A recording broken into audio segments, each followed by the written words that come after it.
बिस्मिल्लाहिर्रहमानिर्रहीम। अस्सलाम वालेकुम। इराक के वज़ीर दिफ़ा ख़तब अल-जुबैरी ने पाकिस्तान का 4 रोज़ा दौरा किया और इस दौरे के दौरान उन्होंने पाकिस्तान के टॉप गवर्नमेंट ऑफिशियल्स और मिलिट्री ऑफिशियल्स के साथ मुलाकातें की और दोनों ममालिक के दरमियान तारीख़ी नौइयत के मुआहदे हुए, जिन पर हम आगे चलकर बात करेंगे और आपको इराक की इम्पोर्टेंस भी बताएंगे।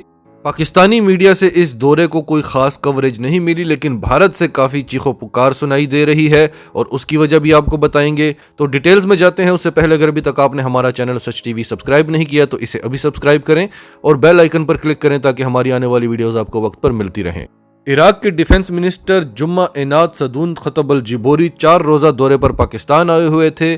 24 फरवरी से 27 फरवरी तक इन्होंने पाकिस्तान के टॉप गवर्नमेंट ऑफिशियल्स और टॉप मिलिट्री ऑफिशियल्स के साथ मुलाकातें की और इन मुलाकातों में बहुत कुछ डिस्कस हुआ।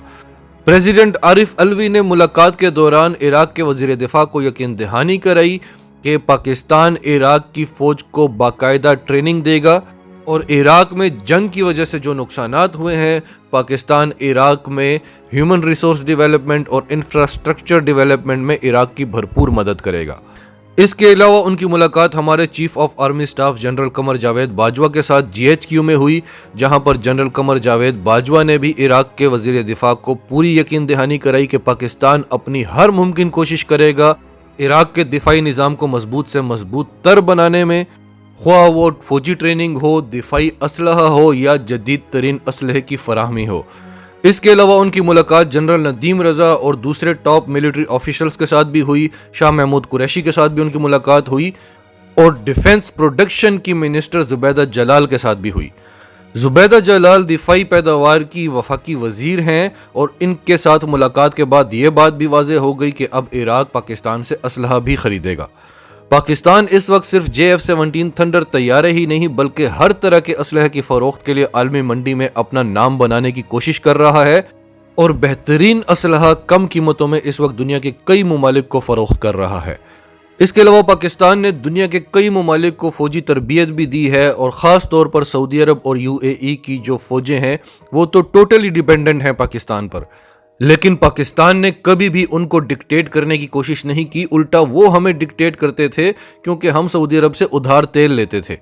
पाकिस्तान आर्मी ने अज़रबैजान की फ़ौज को भी ट्रेनिंग दी थी, जिस पर आज तक वो हमारा शुक्रिया अदा कर रहे हैं और हमें कहते हैं कि जितना तेल चाहिए हमसे लो और पैसों की अदायगी के लिए हम कभी भी आप पर दबाव नहीं डालेंगे।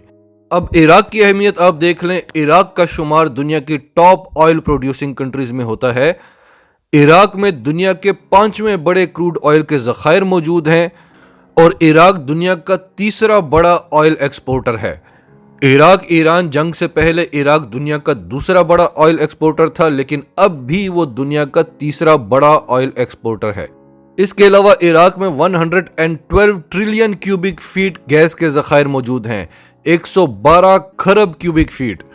नेचुरल रिजर्वायर से रिच कंट्री है, बेपनाह कीमती मादनियात के ज़खायर मौजूद हैं, लेकिन दिफाई निज़ाम कमज़ोर है, इसी वजह से उस पर हमले होते हैं। अब इराक चाहता है कि जितना तेल चाहिए हमसे ले लो, जितनी गैस चाहिए हमसे ले लो, हमारा दिफाई निज़ाम मजबूत कर दो।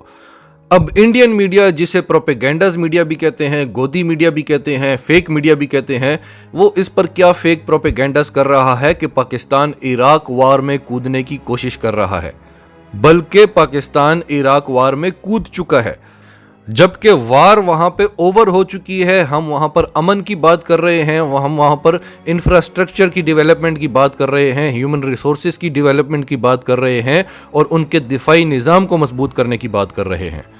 अब सऊदी अरब के लिए, UAE के लिए हमने क्या कुछ नहीं किया, अमेरिका के लिए हमने क्या कुछ नहीं किया, लेकिन वहाँ से हमें हमेशा क्या मिला? सिर्फ और सिर्फ डिक्टेशन। और ये गलती उनकी नहीं थी, ये गलती हमारे हुक्मरानों की थी। पाकिस्तान की मौजूदा सिविल और मिलिट्री क़यादत एक आज़ाद खारजा पॉलिसी लेकर आई है, जिस पर कई लोग ये एतराज़ भी करते हैं कि हमने कई दोस्तों को खो दिया है, लेकिन वो असल में दोस्ती नहीं थी, ग़ुलामी थी।